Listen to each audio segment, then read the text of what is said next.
So welcome, my dear students. This is Osama Kashwa with you, and this is another chapter number 1918, chapter 18 in our purchasing curriculum.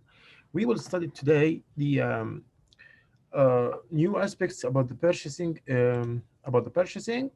and we'll see because we are in the part of the supply chain management now. So we are going to see the system and electronic commerce. What do we mean by the e-commerce or electronic commerce? In general, electronic commerce or e-commerce is using the electronics as example and shifting data and receiving data, like using the computers and like using the websites, like what you're doing, just simply like what you're doing today, like buying and selling through the internet. And this is a kind of e-commerce. Also, the transactions in between the countries, people exporting and importing from one country to another, auctions, the international auctions, the bids, international bids, all are done now through the internet because it's also facilitating a lot of things and make it easy, like saving the time and saving the effort and saving the costs as well, the cost of the regular mail and the cost of time, because in the all transactions it takes time to reach to the both the parties about the transactions and all belongs to the these issues. It used to take a long time, but now it doesn't take even a while, on a blink of an eye. Like, okay. In this chapter, I will move on directly to chap pages. The main important topics are page 18. In page 18, drivers of new supply chain management systems. What is comes to be up? What's pop up on the supply chain management systems? What's new in it? Supply chain is there, and the name supply chain and the logistics is there from the World War II, the name. But what is new in it in this issue? Internal and external strategic integration. There must be integration between the strategies, either inside or outside. Globalization and communication, this is another point, global and communication. And the other thing is new business process, replacement of legacy systems, strategic cost management. Those are very important points. Let us go to the other. The regarding the integration, we have internal and external integration. It's the internal is use of common information between various sites and functional areas, but the external need to link suppliers, distributions, and customers, forecast demand, balance supply and demand, because you know always the supply and demand, one is more than the other. The supply is more than the demand, then prices will go lower. The demand is greater than the supply, then the prices will go higher in everything in purchasing as well. Globalization, and we said before, the word globalization means what? Globalization means that the world became like a small village. This is the meaning of the word globalization. And what about the communication? What's the meaning of communication? To communicate means there is a sender and there is a receiver and there is a media or a channel for the distribution of the data which you want to shift or transform or send. And there must be a receiver and sender, and the receiver must understand everything based on the codes of the sender. And there is a message, of course, is sent through this media. Okay, differing cultures and geographic needs, because the cultures means the norms, the values of every society is different than the other. This makes the supply chain management problems complicated. The more you go globally, the more the globalization needs for knowing every person want to know on the other's culture and be accustomed with it, aware of it. Manage global customers and suppliers, calculate total global logistic costs, increase leverages and component standardization, improve communication of global strategy. Like we said, communication in the global aspect, not in local now, but globally around the whole world. Now, everything, look at your computer, your cell phone, your computer is made of hundreds of thousands of parts. Each part is made in one country, different than the other. This part from Taiwan, this part in Hong Kong, this part is made in China, this part is made in Sweden, this part is made in Finland, this part is made in the United States, and all comes to the product in your hand, on this cell phone on your hand. How to harmonize all this between all these different cultures and between all these different places? How we will harmonize all those together in one product? Need to effectively filter, analyze, and mine huge amounts of data to support managerial decision making. Why we use the data? We use it to support the decision making. Data warehouse systems, decision support system, which depend on the technology, as we said. New business process also, one of the main important point here we have to talk about, constantly evolving and changing technologies, the technologies which is sending in very rapid way today. Today, the technology is fast in the changes. Need to create a rapid response. Quickly, we have to respond to any problems appear anywhere in the world. Okay, a capability to adapt to changing customer needs and controlling costs. Like we said before, we are working all for the customer service. We are all working for the customer. Means all the transactions, everything, even in the supply chain, start with the consumer. Don't forget this sentence. All the business activities, including logistic systems and purchasing systems, all the business activities start and end with the consumer. So also, replacement of legacy systems need to replace existing piecemeal chains of unlinked data system, eliminate hardware and software incompatibilities, and allow real-time fluid communications. So any problems regarding the communication, like regarding the softwares, regarding the hardwares, we have to eliminate it, to move it. Computer networkings must be broader and must be easier and must be faster. Telecommunication and web-based applications also, that's one of the most important things today. So also on the field of the strategic cost management, we have high volume of transactions to deal with, need to automate data, warehouses accessible to all users, timely and accurate information replaces inventory investments. Those are the main important points which we want to talk about. Then I will take a good leap and I will go to other pages, which is very important for me here. Let me go to, yeah. Always, I have to put in front of my eyes that must be a price forecasting, and this is we will cover in the mathematical part. The model of forecasting, we will take stranded chain analysis, least square, and we will know how to forecast based on objective data. Objective data means digits, numbers, not only subjective by the experience opinions. We will not depend on the experience opinions so much, but like relatively a greater portion will be based on the mathematical models for forecasting the future needs of the raw materials, the prices of it, and in the same time, because digits always very precise, not like humans' opinions. That's the point. So current life cycle phase and its price history as well. These are the points which I want you to know about. Integrated e-sourcing, electronic sourcing and supply. We have to do, okay. Uh, Also, we have the ERP, means enterprise resource planning. ERP means enterprise resource planning system. Okay. Sourcing strategy models. What kind of sourcing I will look for? Supply chain planning modules, distribution planning models, demand planning models, and supplier collaboration models. All this should be integrated together and help the e-sourcing, which we are leaving nowadays. E means electronic because the sourcing even became electronic. Okay, this is another point which I want you to know. Regarding the information visibility, sharing critical data, required to manage the flow of products and services and information in real time between supplier and customers.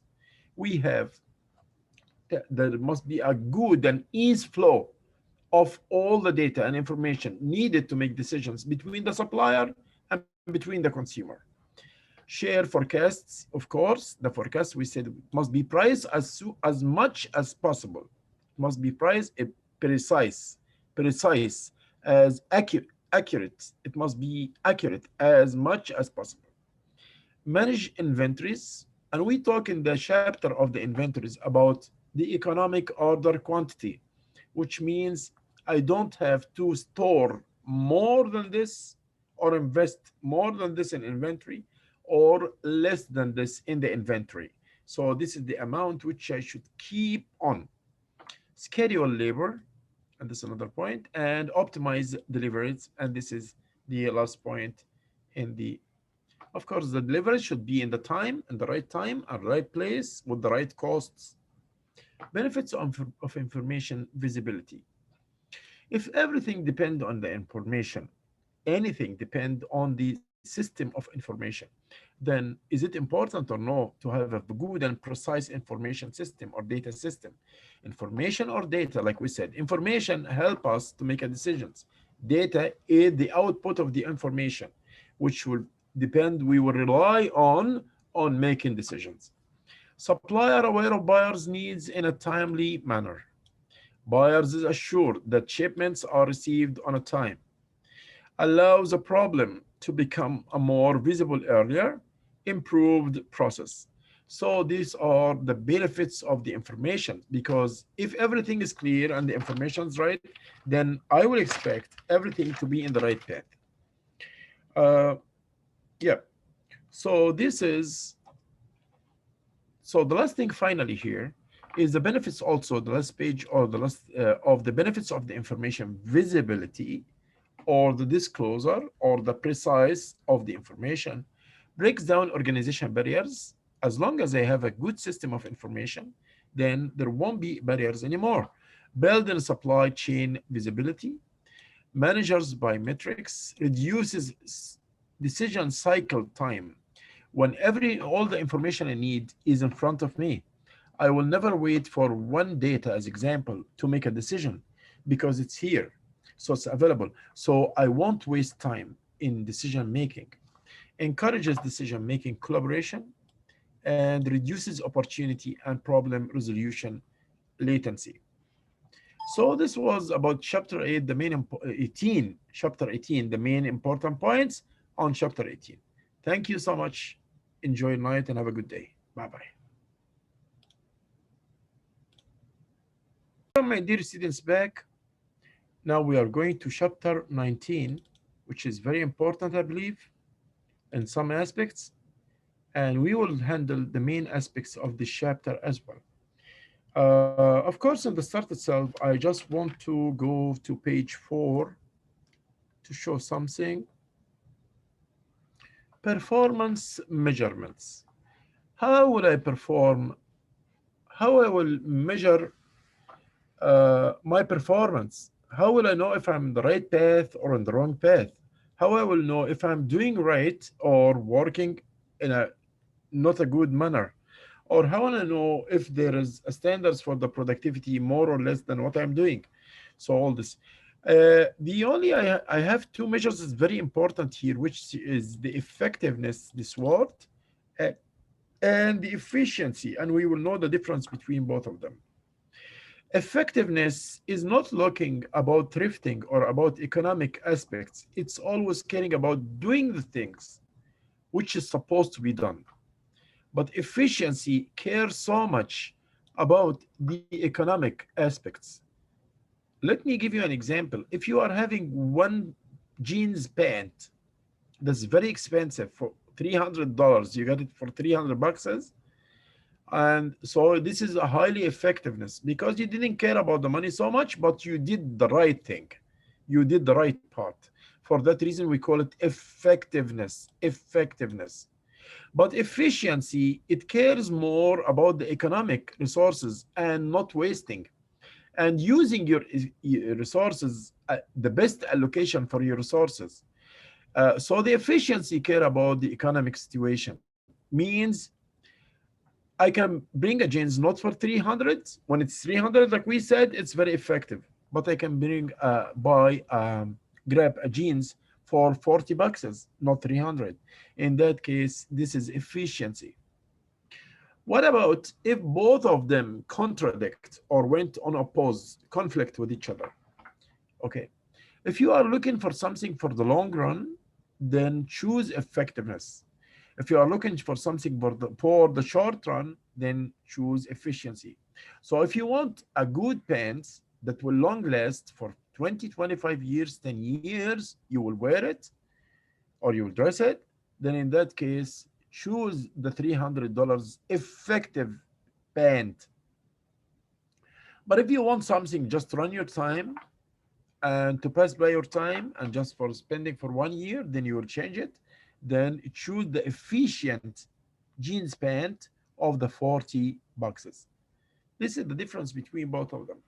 So the effectiveness is the extent to which by choosing a certain course of action, management can meet a previously established goal or standards. How about the efficiency? The relationship between planned and actual sacrifice made to realize a previously established goal or standard. And also, like I'm telling you, the effectiveness care about doing the things without looking for the costs of it. Why we measure the performance? Why do we measure performance? Why we don't leave everything loose like this? Why do we care about the measures importance? First, for a better decisions. That's right. Second, for a better communication. Third, for performance feedback, because we want to know are we on the right path or no. Fourth, for motivation and direct behavior as well. So if the behavior is bad in this company because their performance is bad, then in this case, I will redirect the behave to the good parts or the well parts. So this about the measuring the performance. Then do we have a main measures of performance?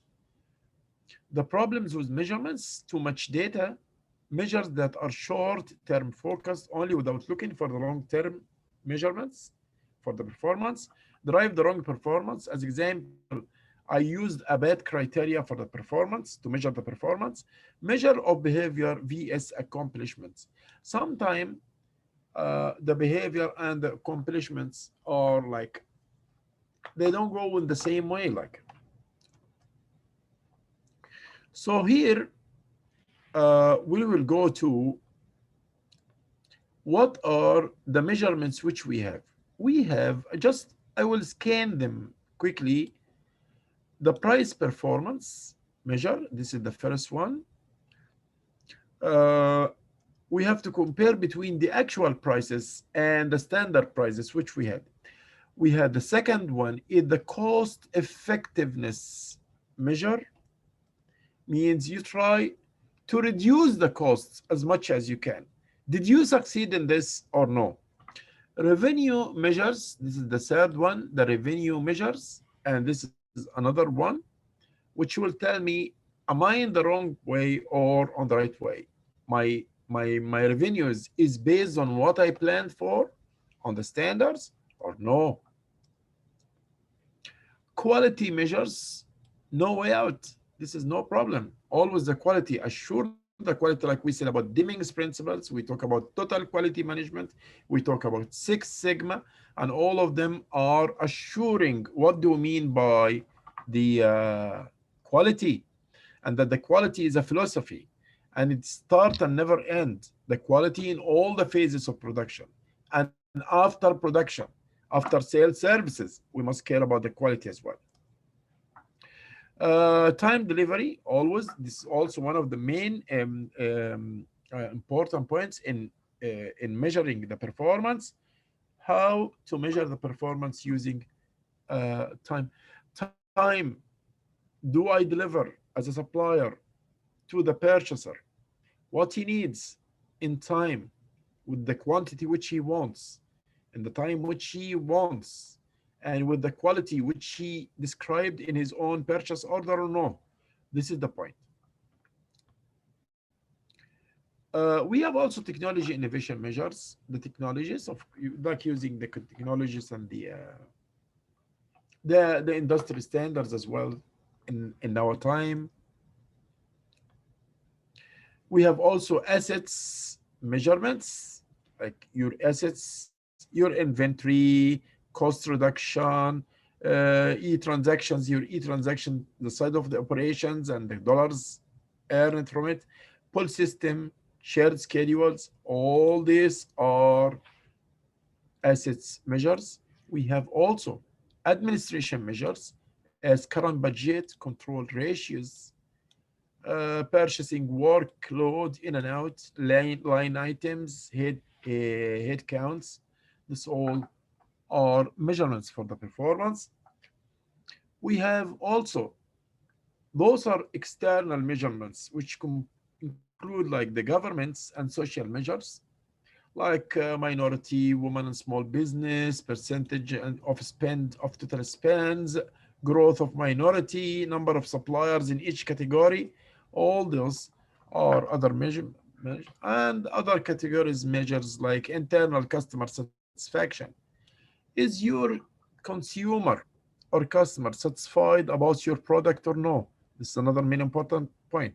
Supplier performance measures. Is your supplier grabbing you what you need in the right time and the right place with the lowest costs possible, with the highest quality possible? If that four things are happening or no, if it's happening, then you will rank your supplier with a superstar like. Strategic performance measures also. Okay, we have also typical strategical performance methods. Then we will have to go to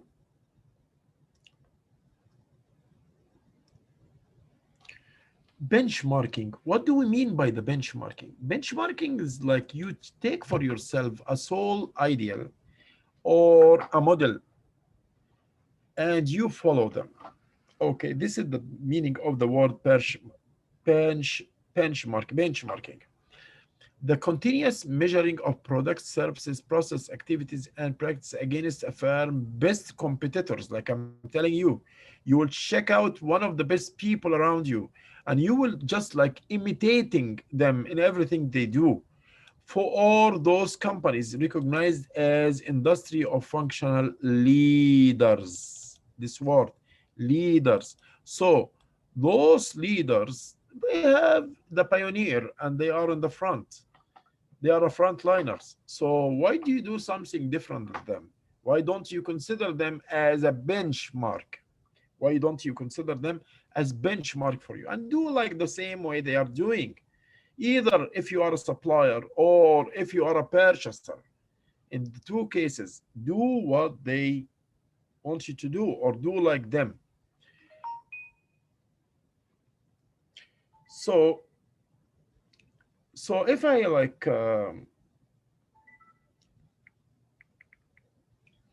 so if I like strategic benchmarking and operational benchmarking, uh,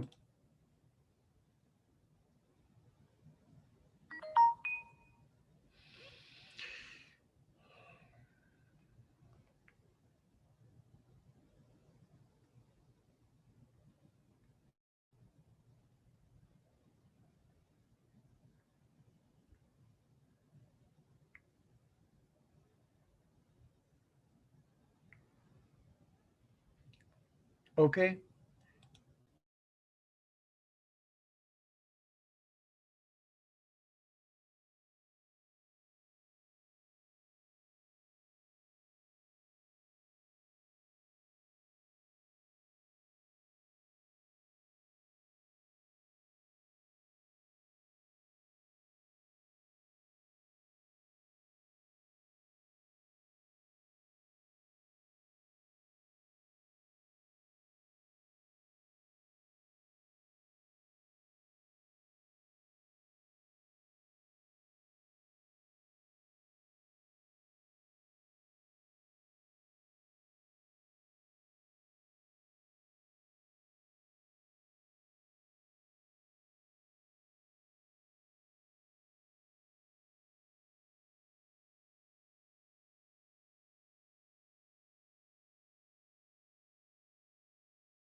Okay, guys. So we have types of benchmarking: strategic benchmarking, operational benchmarking, and support active benchmarking. Those are the types of benchmarking which we have. Okay, I have to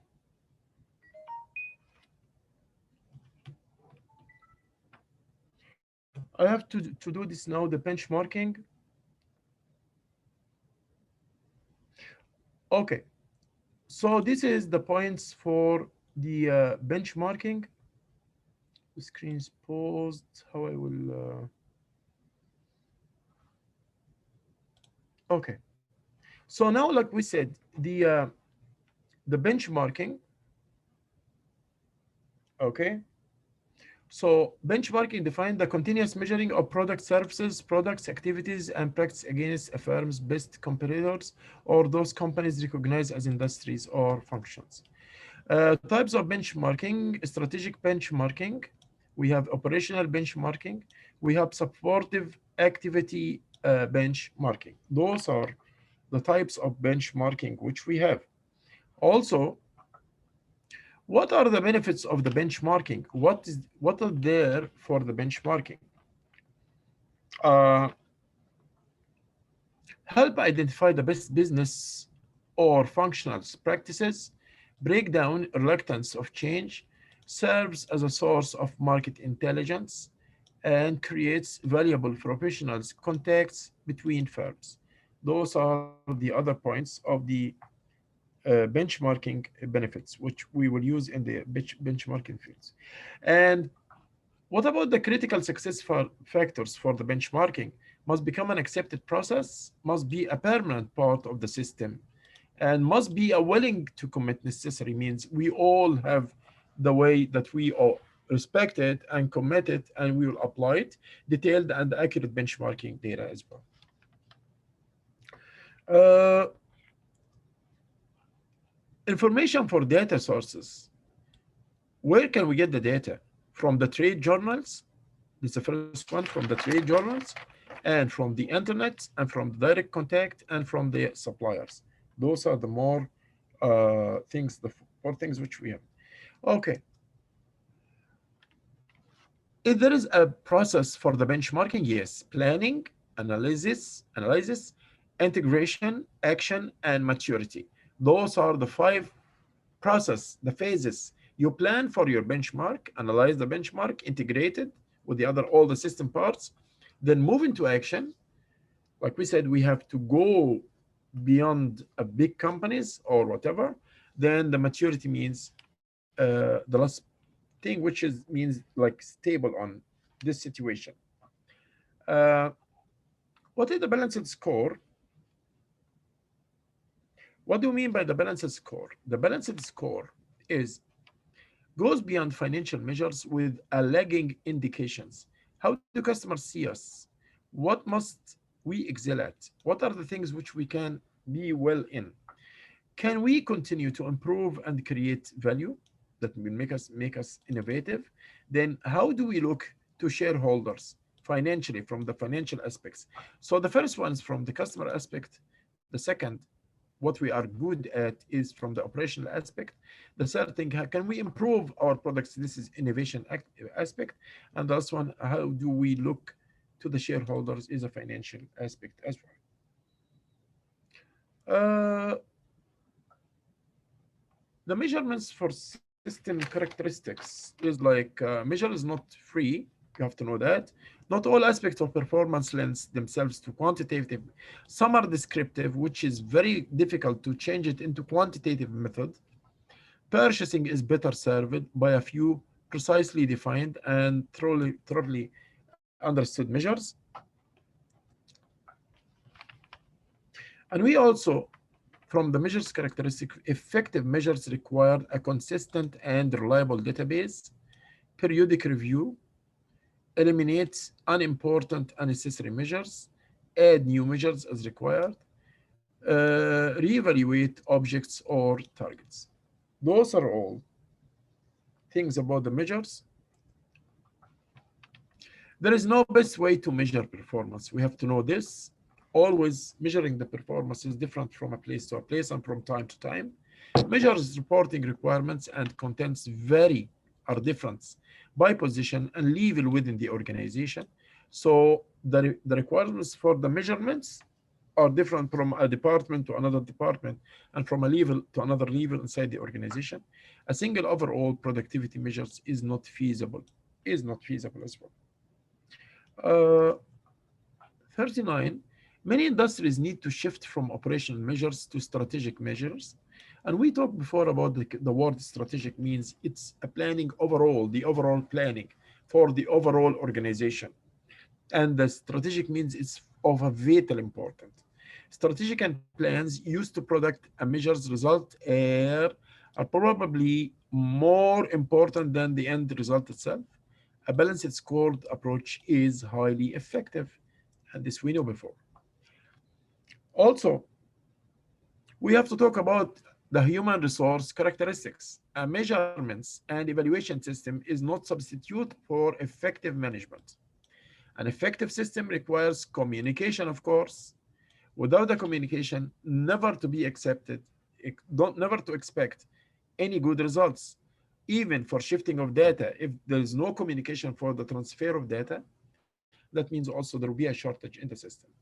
Measures must reinforce positions, behavior, be linked to the reward systems, and not used punitively. Thank you so much for listening and see you on the next video. This was chapter 1919, the main important points of chapter 19. Thank you so much. Welcome, my dear students. This is chapter 20. This is chapter 20 on our purchasing curriculum.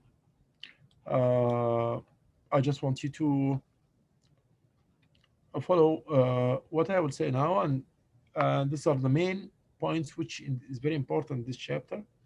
Let us see first, go to page 4 and talk about the external forces which is facing the purchasing department nowadays. Which is the external forces like the global competition, and like the merger, acquisition, and supply and market consolidations, increased government regulations, and technology advances, the movement of the technology and the rapid change of the technology every day. So on the five, the external forces, customer and channels dynamics, everything is changing, the customer changing, the customer's needs and wants, the channels of distribution, the channels of work are also changing. Increased product services variety. This is another point. When you go, as example, look at when you go to a supermarket or a big store here, food store, and look, you will find from the whole world items and stuff from the whole world. And shorter life cycle. The life cycle starts with introduction, then increasement, then maturity, then decline. Social responsibilities and environmental responsibilities as well. Those are all, there is a big move in these factors together, especially on, like we said in the X page, in the environmental responsibilities as well. Yeah. So focus on future performance, accelerating and obtaining more innovation, leveraging supplier capabilities, identifying and mitigating supply risks, expanding the breadth and depth of cost management. Those are another points. And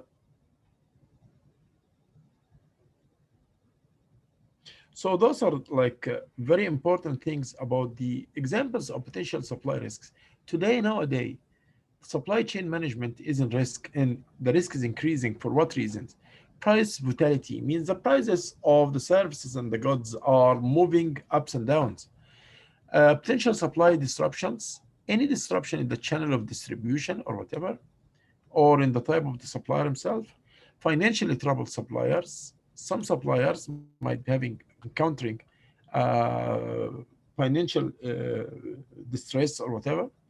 Negative impact on the environment, protection and intellectual properties, which we hear about the copyrights. Yeah. So also applications of cost management, we have to know something about it. like it's outsourcing or insourcing, non-traditional purchases of item standardization, and complexity reduction. What are the purchasing objectives? What are the purchasing objectives? Our objective in purchasing department at this point is very important questions. Continuous improvement in purchase unit costs means reducing the price of the purchasing costs, and also it is the reduction of time, particularly during products and process developments. And this is another point. Uh, we have also to move on to,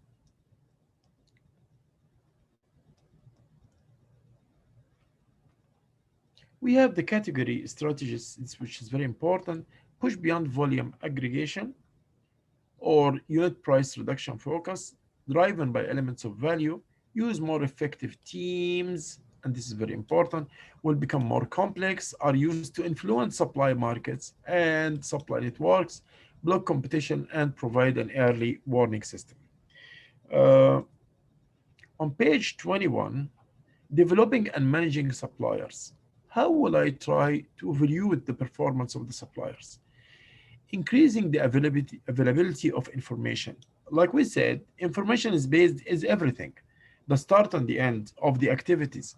So the information, if it is precise and in time and everything, that means the supplying system, including purchasing, will be in a better performance, will do a better performance. Importance of strategic partners as well. Collaborative supplier networks. This is another point. Selective information transparency, and this is another point we add to it. So now let's go to developing. Also, we're still on the developing and managing suppliers. How many suppliers do we want for this category as example? What current and the future capabilities are required from this supplier to give us? Which supplier would work with and why he will work with me? Okay. Developing and managing suppliers. Do we want to lead and or manage suppliers networks? Which supplier do we want to collaborate, like to make a cooperate with them and have them collaborate with other suppliers, and why? Those are all questions about how to improve the relationship and how to improve the supplier's performance and how to improve our relationship with the supplier as well.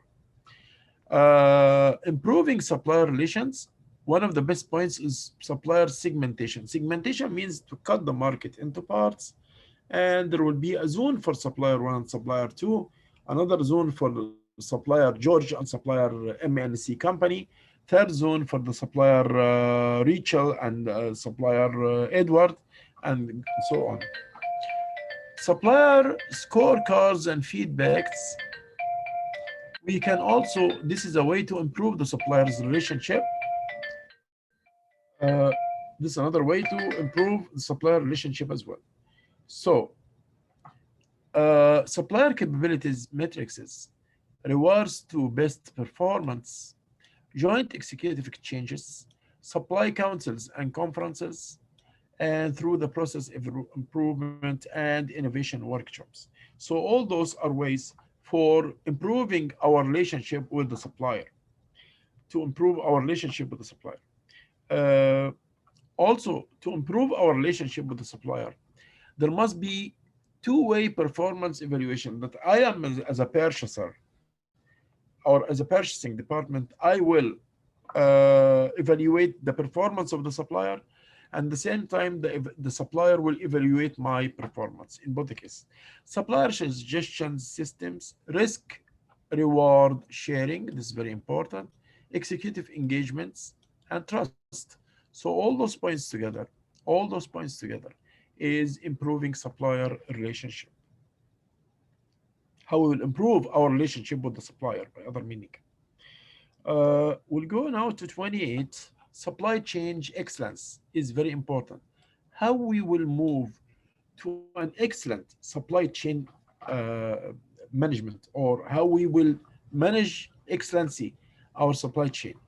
Anticipate changes. Always, you have to have a good expectations using the forecasting methods, depending on the objectives way of decision making. Okay, adapt the changes by configuring existing supply chain and creatively. So you have the standards. Okay, so try always to adapt the changes.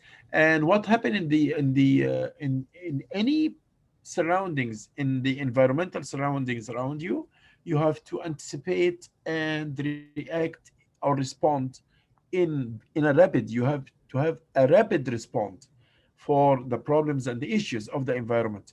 Accelerate implementation of the transformed supply chain. Also, don't take a decisions and keep so long, so you start to work on it. Just work on it intensively and quickly and rapidly as much as you can, as long as you find it and you find a solution for it. We'll go to page 35. It's very important also about the supply management talent. What do we mean by the supply management talent? Understand and interpret supply market dynamics. You have to understand the supply markets. Analyze complex supply options and risks. You have to check about the risks and whatever.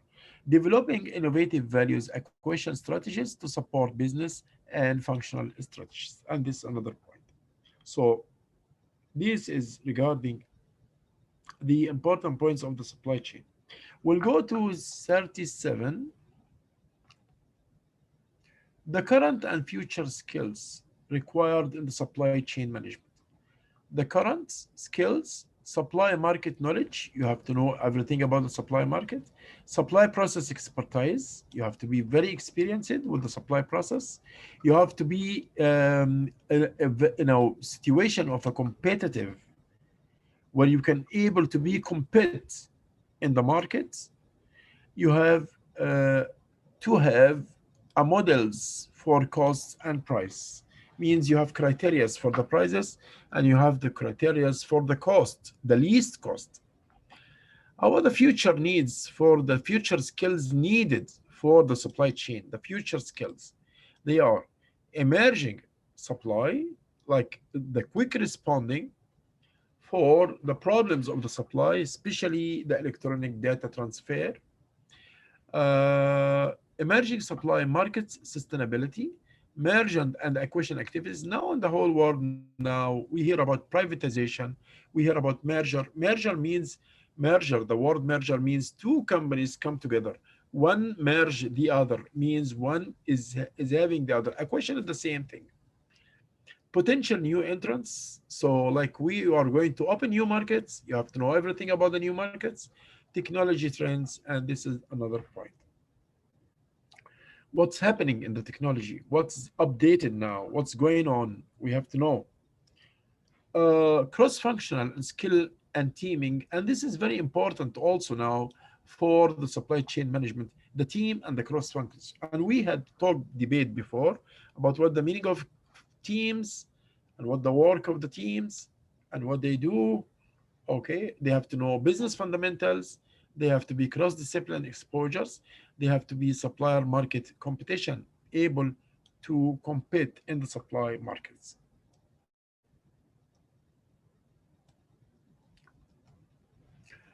The cross-functional teams work, broader base of knowledge they must have for the decision making, because you have a team already. This team must be very skillful. Cooperative sharing of expertise, category and supplier strategy development, process and system improvement. They must have system improvement, and they have global system development. Also, they must be very skilled globally, and they know everything around them in the global issue. Cross-cultural skills include foreign language fluency. Of course, you have a cross-functional, so they must be a team. They must be fluent in English. They must be fluent in other languages. For the places which they will go, they must be accustomed with and aware of the cultures of the other countries which they will work with the suppliers or the purchasers of the other countries, which they will work with, more suppliers in emerging markets, broader business perspectives, understanding of how to work in different sitting cultures. This is another point. They must have also a soft side skills, exhibiting and fostering a collaborative style of working. They must be cooperative in their work. They show together, they work together, they work as a team.